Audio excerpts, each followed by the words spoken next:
नमस्कार. श्री निसर्गदत्त महाराज दैनंदिन चिंतन भाग 307 आणि 308.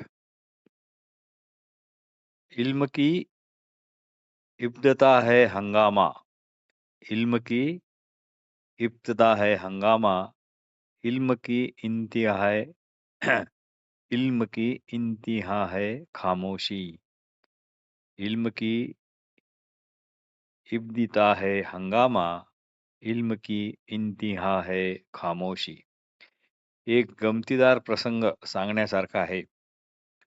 स्वित्झर्लंडवरून आलेला एक साधक श्री महाराजांना म्हणाला, मी स्वित्झर्लंडमध्ये असताना एका स्वतःला आत्मज्ञानी समजणाऱ्या विलक्षण माणसाबरोबर काही दिवस राहिलो. ते म्हणत त्यांनी खूप योग साधना केली, नाना दिव्य अनुभव प्राप्त केले. पण आता ते सर्व आठवणीत जमा झाले असे ते म्हणत. ते पुढे म्हणाले, त्यांची साधना इतकी झाली आहे की ते आता द्रष्टा व दृश्य यांना एकच समजतात. त्यांना ते वेगवेगळे आहे असे वाटतच नाही. त्यामुळे त्यांच्यासमोर अनेक समस्या निर्माण झाल्या आहेत. एखादी मोटार गाडी समोरून भरधाव येत असेल, तर ते दृश्य त्यांना आपणच आहोत असे वाटते. त्यामुळे त्यांना आपण गाडीपासून दूर सुरक्षित अंतरावर असावे असे वाटतच नाही. कारण काय? दृश्य व द्रष्टा एकच हा बोध त्यांच्या ठिकाणी वेदांताचा अभ्यास करून करून दृढ झाला आहे असे ते म्हणतात.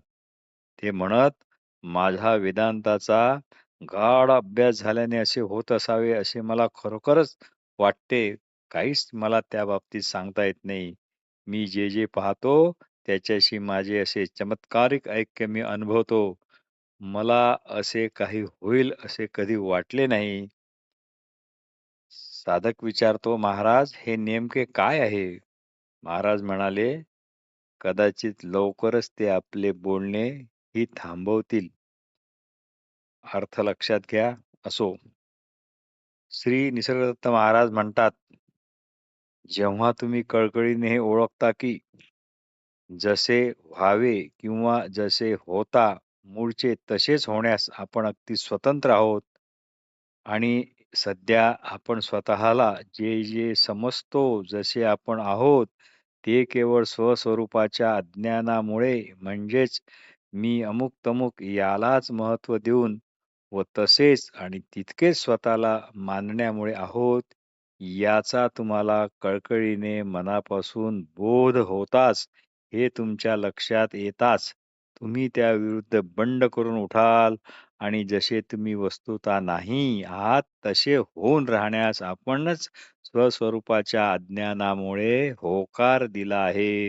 ही चूक तुमच्या लक्षात येताच तुम्ही या विरुद्ध पेटून उठाल आणि मुळात आपण जसे नाही आहोत तर मग सध्या आपण तसे मूळचे का नाही आहोत याचा शोध आणि याला कारण काय या मागे लागाल व सर्व घोळ का झाला हे तुमच्या लक्षात येईल.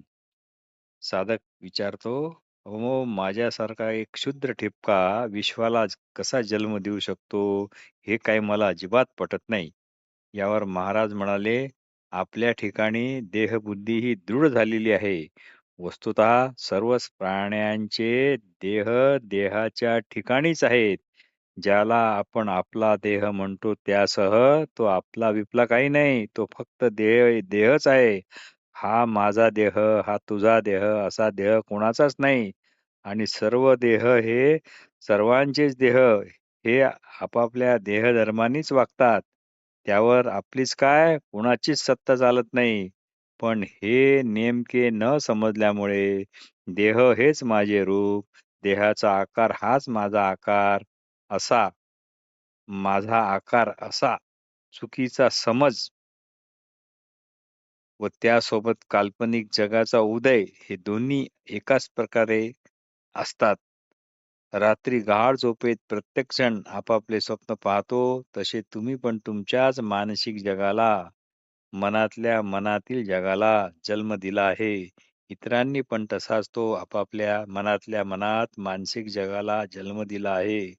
म्हणून आपला हा चुकीचा समज पुसून टाका. इथे फक्त विवेकच कामाला येईल. कर्मकांडे, ध्यानधारणा, कठोर तपे हे काही कामाचे नाहीत.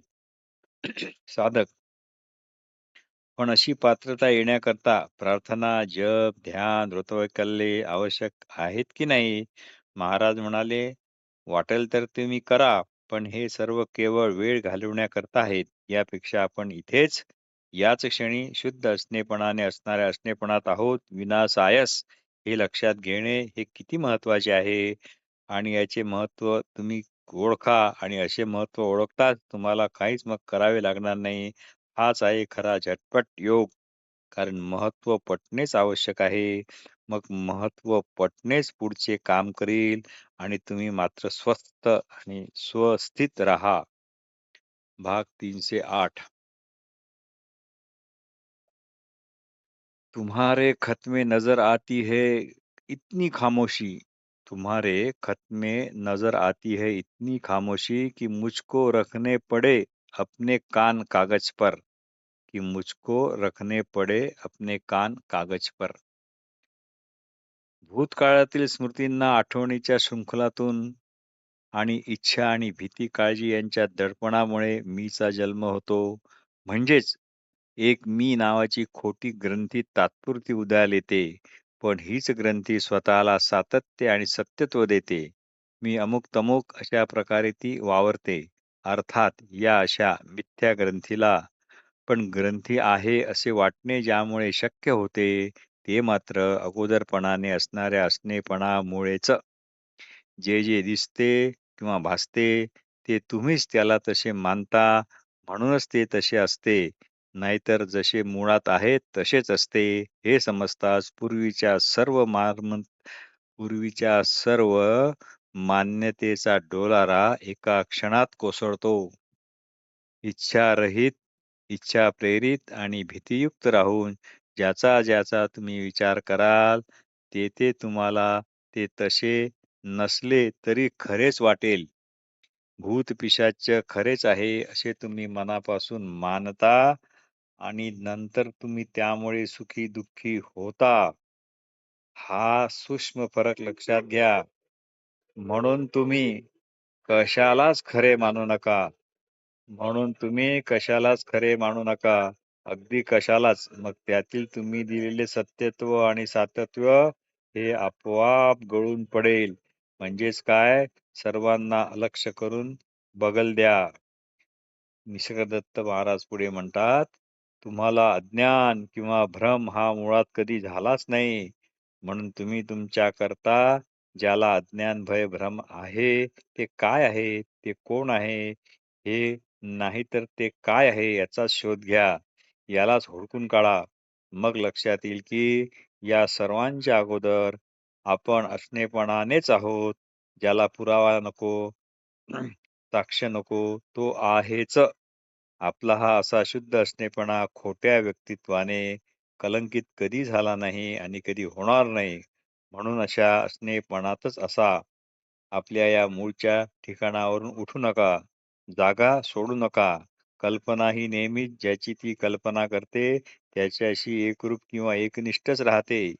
कल्पना ज्याची ती कल्पना करते त्याच्याशी एकरूप किंवा एकनिष्ठच राहते. हा तिचा खेळ, ही तिची चाल लक्षात ठेवा.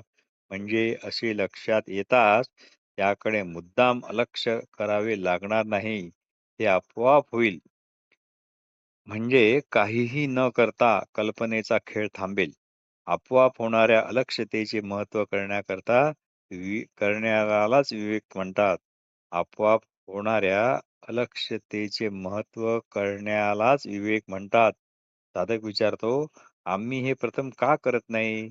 महाराज म्हणतात, दुसऱ्यांनी कुणीतरी हे असे असे आहे बरं का, हे तुम्हाला कुणीतरी सांगितले नाही आणि कुणी सांगितले असले तरी ते तुम्ही पुरेशा कळकळीने आणि तळमळीने याचे किती महत्त्व आहे, अशा प्रकारे ते तुम्ही श्रवण केले नाही.